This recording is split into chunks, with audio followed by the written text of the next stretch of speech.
नमस्कार, मैं हूं आपके साथ मोनिका गुप्ता। आप देख रहे हैं तमाम महत्वपूर्ण खबरें। बुलेटिन की शुरुआत करेंगे इस वक्त की बड़ी खबर के साथ। दिल्ली से बड़ी खबर आ रही है। हरियाणा भवन पहुंचे सीएम मनोहर लाल बैठकों में ले सकते हैं हिस्सा।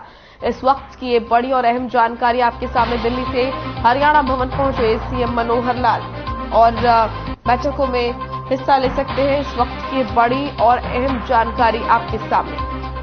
हरियाणा भवन पहुंचे प्रदेश के मुखिया मनोहर लाल बैठकों में ले सकते हैं हिस्सा। आज कई महत्वपूर्ण बैठकें होने वाली हैं जिसमें सीएम मनोहर लाल हिस्सा ले सकते हैं। वहीं हरियाणा भवन जब पहुंचे उस दौरान की तस्वीरें आप देख रहे हैं। दिल्ली से इस वक्त की बड़ी और अहम जानकारी। हरियाणा भवन पहुंचे सीएम मनोहर लाल।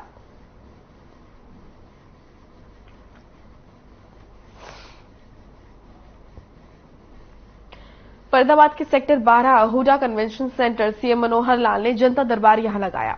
इस दौरान सीएम के जनता दरबार में शिकायतकर्ता पहुंचे, जहां मुख्यमंत्री ने लोगों की समस्याएं सुनी, जिसमें सीएम ने 300 शिकायतों पर सुनवाई की और कई समस्याओं का मौके पर ही निस्तारण किया। साथ ही मामले में दोषी पाए जाने वाले अधिकारियों पर कार्रवाई करने के निर्देश भी दिए।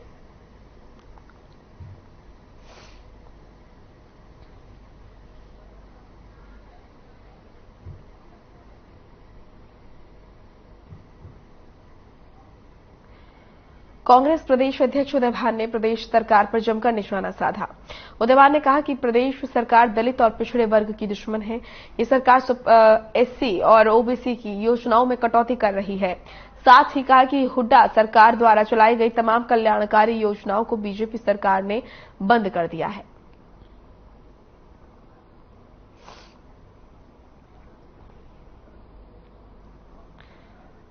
तो कांग्रेस प्रदेश अध्यक्ष उदय भान ने सरकार पर निशाना साधते हुए कहा कि दलितों और पिछड़ों की दुश्मन है मौजूदा सरकार और कहा कि जनता बीजेपी से त्रस्त हो चुकी है।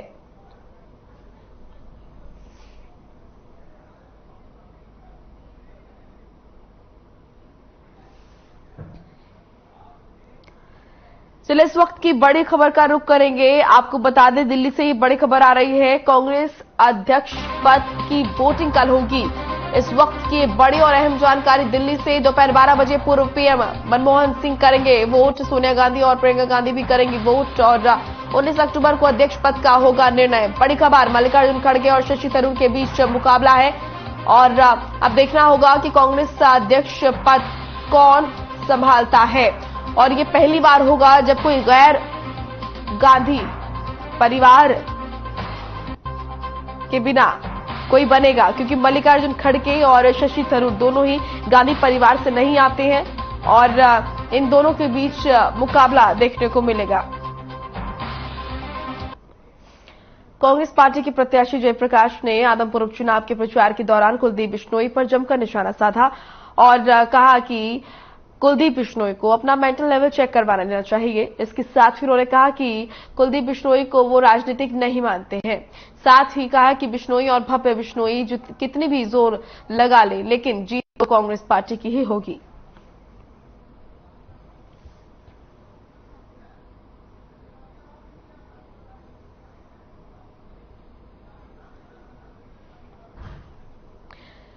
तो आपको बता दें कि आदमपुर उपचुनाव को लेकर तमाम पार्टियां एक दूसरे पर आरोप प्रत्यारोप लगा रहे हैं और वहीं हर पार्टी जीत का दम भी भर रही है। इस बीच कांग्रेस का आदमपुर से कांग्रेस के उम्मीदवार जयप्रकाश ने कुलदीप बिश्नोई को लेकर कहा कि कुलदीप बिश्नोई को अपना मेंटल लेवल चेक करवा लेना चाहिए। साथ ही उन्होंने कहा कि मैं कुलदीप बिश्नोई को राजनीतिक नहीं मानता हूं और उन्होंने कहा चाहे बीजेपी कुछ भी कर ले, भव्य बिश्नोई, कुलदीप बिश्नोई जितने भी कोशिश कर ले, लेकिन जीत यहां से कांग्रेस पार्टी की ही होगी। कुलदीप बिश्नोई ने कांग्रेस पार्टी के साथ गद्दारी करके जनता के साथ विश्वासघात किया आदमपुर विधानसभा क्षेत्र के लोगों से। उसी दिन कांग्रेस पार्टी इलेक्शन मोड में आ गई थी और आज कांग्रेस पार्टी संपूर्ण इलेक्शन मोड में है।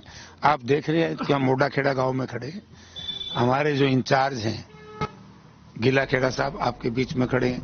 जहां भी आप जाओगे वहां पर इंचार्ज आपको दिखाई देंगे, क्योंकि हमारे एमएलए और पूर्व एमएलए, पूर्व मंत्री, दूसरे नेता सारे के सारे इस बात के लिए है कि अब की बार यहां से भारतीय जनता पार्टी को हरा करके कांग्रेस पार्टी को जिताएं। सतलुज यमुना लिंक नहर कई सालों से हरियाणा की राजनीति का एक बड़ा मुद्दा रही है।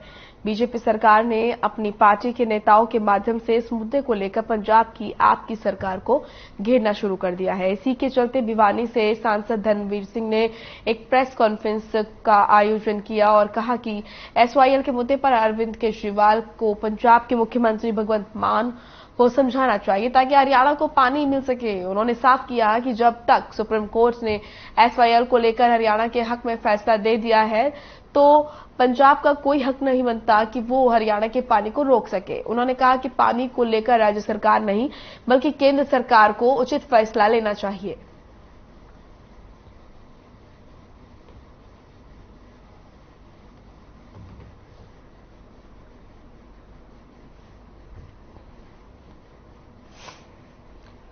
जींद में ग्रामीण ग्रीनफील्ड नेशनल हाईवे में रास्ते को लेकर लंबे समय से परेशान है। ग्रामीणों का कहना है कि इसकी वजह से करीब 25 गांव के लोगों को दिक्कतों का सामना करना पड़ रहा है। जींद के चाबरी और भिड़ताना गांव के ग्रामीणों ने पंचायत चुनावों का बहिष्कार करने का फैसला किया। ग्रामीणों ने कहा कि अगर किसी भी व्यक्ति ने चुनाव लड़ा तो उस पर 5 लाख रुपए का जुर्माना लगाया जाएगा। साथ ही 5 पीढ़ियों तक हुक्का पानी भी बंद कर दिया जाएगा।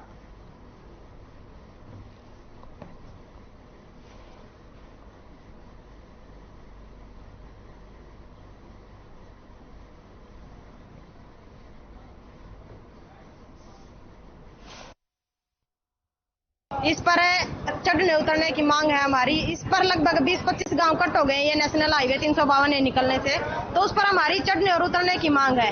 चाबरी टू बिड़ताना वाली लगभग 350 मीटर का टुकड़ा जिस पर हमें चढ़ने और उतरने का रास्ता दिया जाए, लेकिन सरकार और प्रशासन की तरफ से अभी तक हमारे धरने की कोई सूद नहीं ली गई है। लगभग 1 महीने से ऊपर का समय हो चुका है।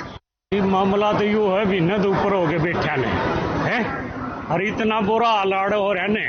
सरकार ने आप पे सोचना चाहिए रे, 1 महीने तो ये बैठा रखे अपनी जीरी काटे काम करे, पशुओं का काम भी है और भी काम है। क्या समस्या नहीं है यहाँ? समस्या तो रास्ते की है, रास्ते की है जो इसके नीचे पानी है जमीन में, अरे अंडरपास कामयाब नहीं है और ऊपर को रास्ता ही नहीं देना चाहिए। सरकार ने तो खुद संभाल करनी चाहिए।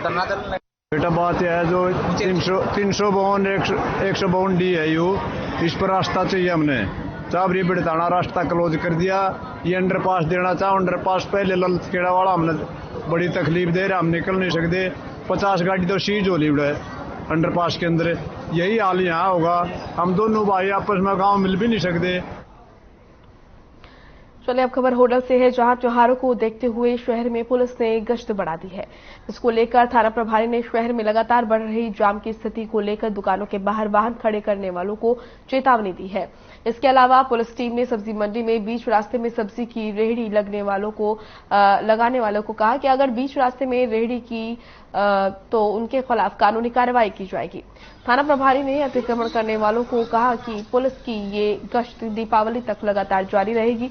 उन्होंने कहा कि अगर कोई संदिग्ध व्यक्ति उनकी दुकान पर आता है या मोबाइल के माध्यम से धमकी या फिरौती मांगता है तो उसकी तुरंत पुलिस को सूचना दें।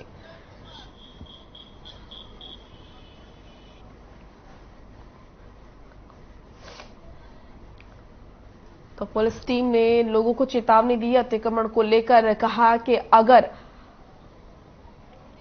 रास्ते में रेहड़ी या फिर अन्य सामान देखा गया तो फिर उस पर कार्रवाई होगी। आपको बता दें कि अतिक्रमण की वजह से काफी समस्या वहां पर लोगों को हो रही है।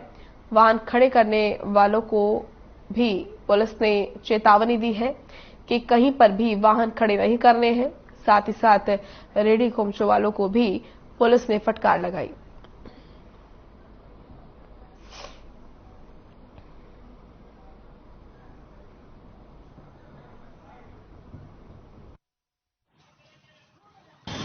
त्योहारों को मद्देनजर रखते हुए हमारे एसपी साहब के दिशा निर्देश अनुसार हम बाजार में गश्त कर रहे हैं। हम जो लोगों ने अतिक्रमण कर रखे उनको समझा रहे हैं और जो बाजार के अंदर वाहियात के कोई लोग घूमते हैं उनको देखते हैं और जो ये लोग रंगदारी वगैरह कुछ धमकी वगैरह देते हैं इस प्रकार की, सभी अवेयर कर रहे हैं हम सभी बाजार को। अगर किसी को कोई दिक्कत आती है तो हम आपके साथ हैं यहाँ पे, और 24 घंटा पुलिस आपके यहाँ बाजार में। प्रदेश की मंडियों में हर साल धान की खरीद हो या गेहूं की खरीद हो, इन सभी की खरीद में मंडियों से घोटाले सामने आते हैं। लेकिन अब की बार इन मंडियों पर सीएम मनोहर लाल की पहले से ही नजर थी। इसी को लेकर होडल के अनाज मंडी में सीएम फ्लाइंग की टीम ने मंडी में औचक निरीक्षण किया। इस दौरान मंडी में काफी अनियमितताएं पाई गईं। अनाज मंडी में धान की फसल की कोई आवक नहीं हुई, जबकि मार्केट कमेटी के कर्मचारियों, अधिकारियों, आढ़तियों और राइस मिल मालिकों ने मिली भगत कर 20,000 क्विंटल धान की फर्जी आवक दिखाई। फिलहाल थाना पुलिस ने सीएम फ्लाइंग के निरीक्षक की शिकायत पर खरीद एजेंसियों, खाद्य आपूर्ति विभाग के साथ कई आढ़ती, राइस मिल मालिक और मार्केट कमेटी के सचिव, नीलामी अधिकारी और 2 कंप्यूटर ऑपरेटरों के खिलाफ कई धाराओं के तहत मामला दर्ज किया और पुलिस आगे मामले की जांच कर रही है।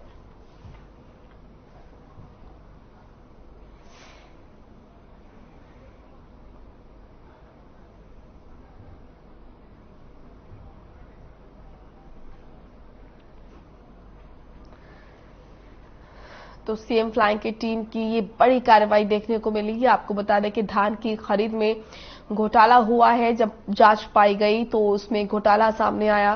वहीं पुलिस ने मामला दर्ज कर लिया है और जांच शुरू कर दी है किस तरीके से कैसे घोटाला किया जा रहा है, और अब इन तमाम लोगों पर कार्रवाई होगी जो कि इसमें संलिप्त है।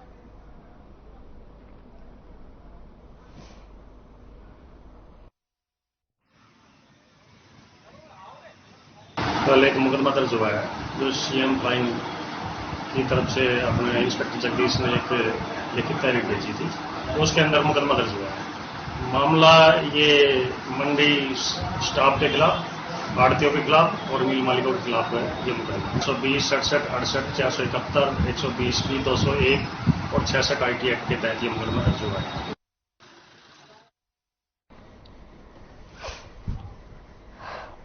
चरखी दादरी पुलिस ने गैंगस्टर के विरुद्ध बड़ी कार्यवाही करते हुए बाबा गैंग के गैंगस्टर मनीष के अवैध मकान को बुलडोजर से ध्वस्त कर दिया।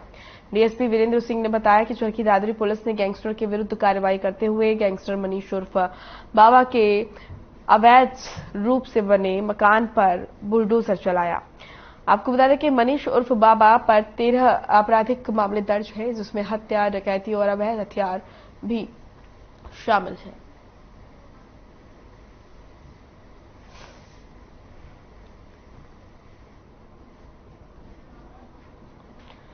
चलिए अब खबर चरखी दादरी से है, जहां जिला प्रशासन एक्शन मोड में नजर आ रहा है। दरअसल पुलिस ने हीरा चौक पर एक मकान पर छापेमारी की, जिसके दौरान मकान से लाखों के अवैध पटाखे बरामद हुए हैं। आपको बता दें कि सुप्रीम कोर्ट ने पटाखों पर बैन लगा दिया है, जिसके चलते पुलिस ने जगह जगह छापेमारी करना शुरू कर दिया है। पुलिस ने मकान मालिक के खिलाफ मामला दर्ज कर लिया है और आगे की कार्रवाई में जुट गई है।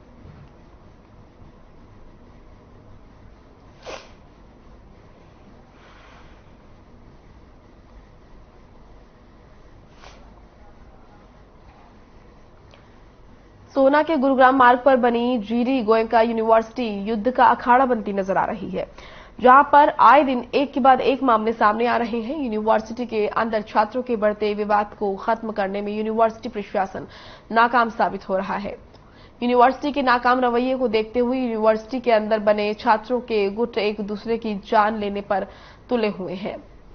फुटबॉल का मैदान उस समय छात्रों के युद्ध का अखाड़ा बन गया, जिस समय नाइजीरिया और इंडिया के छात्र आपस में फुटबॉल का मैच खेल रहे थे।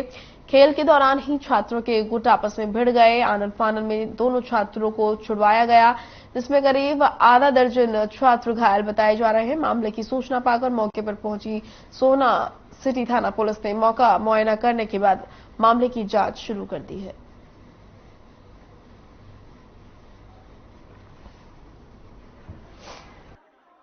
वो फुटबॉल खेल रहे थे, इंडिया और नाइजीरियन का मैच चल रहा था। हाँ। तो उसमें देख रहा था मैं, तो ये आपसी में लड़ पड़े जो प्लेयर। हाँ, प्लेयर। अच्छा। फिर आके नाइजीरियन वाले मेरे पे आ गए तो मेरे को मारने लगे। क्यों मारने लगे? बेमतलब। कितने लोग चोट लगी है?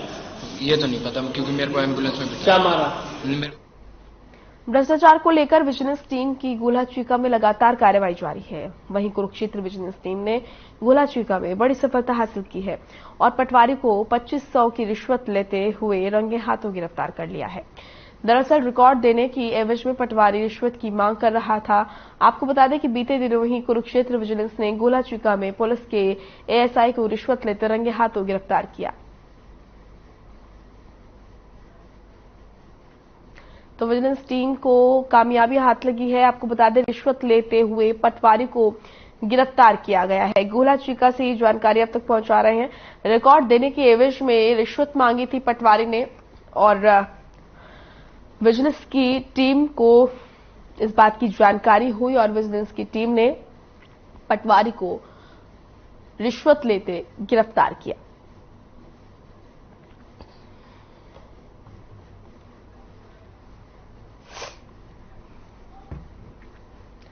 हरियाणा के यमुनानगर में लॉयंस क्लब और पुलिस की रोड सेफ्टी कार्यक्रम में सीआईडी के एडीजीपी आलोक मित्तल पहुंचे। एडीजीपी ने कहा कि ओवरलोडेड और अनियंत्रित वाहनों से बहुमूल्य जिंदगी एक झटके में खत्म हो जाती है। इनमें कमी करने के लिए सभी तरह के उपाय किए जा रहे हैं, लेकिन इसमें पुलिस प्रशासन को और चुस्त दुरुस्त किए जाने की जरूरत है। एडीजीपी ने कहा कि उन्होंने अक्सर देखा है कि बाइक सवार बड़ी तेजी से इधर उधर से गाड़ी को निकालने की कोशिश करते हैं और जल्दबाजी में दुर्घटनाएं हो जाती हैं। इससे बचा जाना चाहिए। सीएम फ्लाइंग की ओर से भ्रष्टाचार और अन्य प्रकार के आर्थिक मामले पकड़े जाते हैं जिन्हें लोकल प्रशासन को पता नहीं होता और इसलिए लोकल प्रशासन को और बेहतर किए जाने की जरूरत है।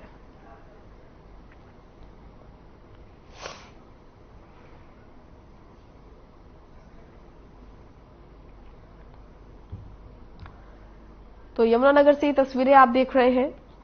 पुलिस प्रशासन को बेहतर बनाने के लिए कई तरह के उपाय और कई तरह की बातें की गई। रोड सेफ्टी कार्यक्रम का आयोजन यहां पर किया गया जिसमें एडीजीपी आलोक मित्तल शामिल हुए। ये तस्वीरें आप देख रहे हैं। कई प्रशासनिक अधिकारी यहां पर मौजूद रहे और इस कार्यक्रम में शामिल हुए। रोड सेफ्टी कार्यक्रम में किस तरीके से जो एक्सीडेंट्स होते हैं उनको रोका जा सके और किस तरीके से लोगों की जिंदगियां बचाई जा सके, इस पर बातचीत हुई।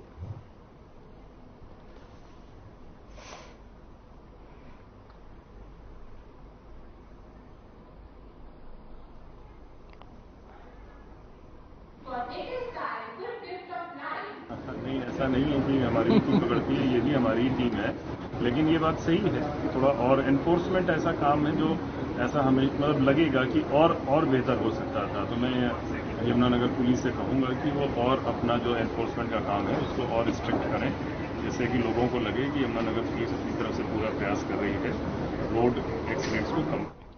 झज्जर में महिला सेल में बातचीत के लिए पहुंचे लड़की और लड़के पक्ष के बीच कहासुनी हो गई, जिसमें महिला सहित 16 लोग घायल हो गए।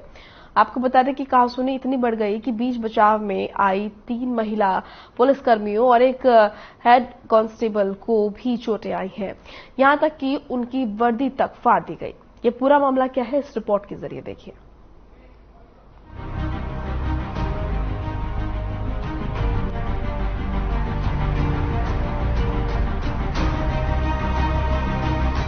जानकारी के अनुसार रोहतक की रहने वाली एक महिला का विवाह दिल्ली नागलोई के एक युवक के साथ 5 वर्ष पूर्व हुआ था,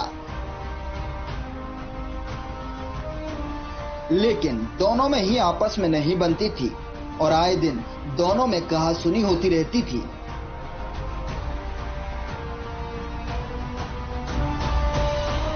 कई बार मारपीट तक की नौबत भी आ चुकी थी, जिसको लेकर लड़की पक्ष ने महिला थाने में मामला दर्ज कराया था। उसी को लेकर महिला सेल ने दोनों पक्षों को बातचीत के लिए बुलाया, लेकिन इसी दौरान दोनों पक्षों में जमकर लात घूंसे चले और उसके बाद बीच बचाव करने पहुंची 3 महिला पुलिसकर्मियों को भी चोटें आईं।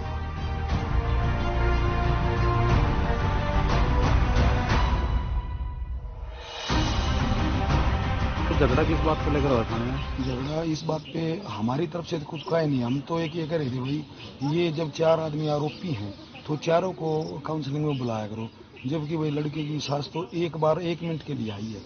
तो उस बात को ऊपर होके ये हर बार 40 और 50 आदमी आते हैं यहाँ पे, और इस लड़के को जैसे आज सुबह आई ना, इसको कुछ उन्होंने ऐसा आप शब्द बोला जो बाहर गेट पर खड़े थे वो, उसके बाद इन्होंने हमें बताया, हम अपना चुपचाप थे, क्योंकि हम तो हमेशा ये भाई चाचा मम्मी पापा और भाई यही आते हैं। ये 50 आदमी कहाँ से आ जाते हैं, कोई गढ़वाल से आता है, कोई कहीं से आता है, कोई कहीं से। कैसे पुलिस वालों को भी चोट लग रही है, थाने में भी तोड़ फोड़ उन्होंने मारे ना। अच्छा, हाँ उन्होंने मारे बिल्कुल। ये पुलिस वाले ने भाई, एक पिंक कलर वाला था, पिंक कलर वाले को बुलाओ, वो भाग गया, उसने मारे है मेरे को। जो लड़के वाले वो कहाँ के हो? वे नांगलोई। अच्छा, और आप?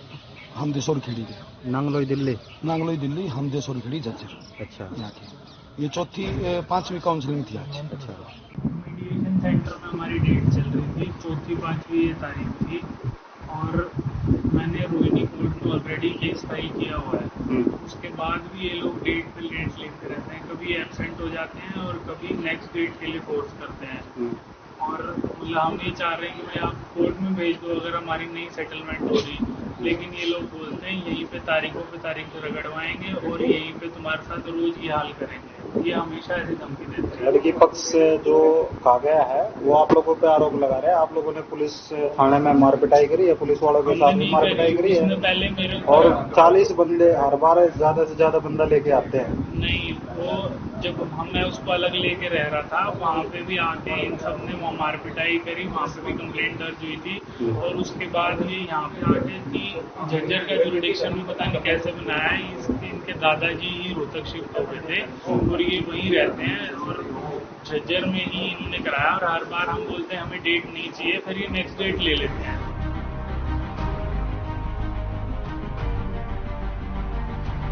साथ ही एक हेड कांस्टेबल पुलिस की वर्दी तक फट गई। बाद में महिला थाना प्रभारी ने पुलिस फोर्स बुलाकर मामले को शांत कराया और दोषी दोनों पक्षों के लोगों को हिरासत में लेकर मामला दर्ज कर लिया। फिलहाल झगड़े में घायल हुए दोनों पक्षों के 16 लोगों को सरकारी अस्पताल में इलाज के लिए भर्ती कराया गया है। पुलिस ने दोनों पक्षों के लोगों के खिलाफ मामला दर्ज कर कार्रवाई आरंभ कर दी है।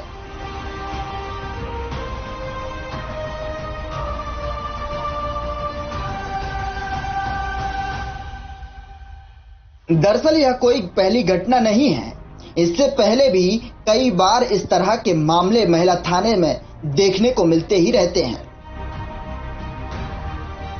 जिससे कहीं न कहीं कानून व्यवस्था पर भी सवालिया निशान खड़े होते हैं। अब यह देखना होगा कि कानून व्यवस्था की दुरुस्त करने के लिए पुलिस किस तरह से आगे कार्य करती है।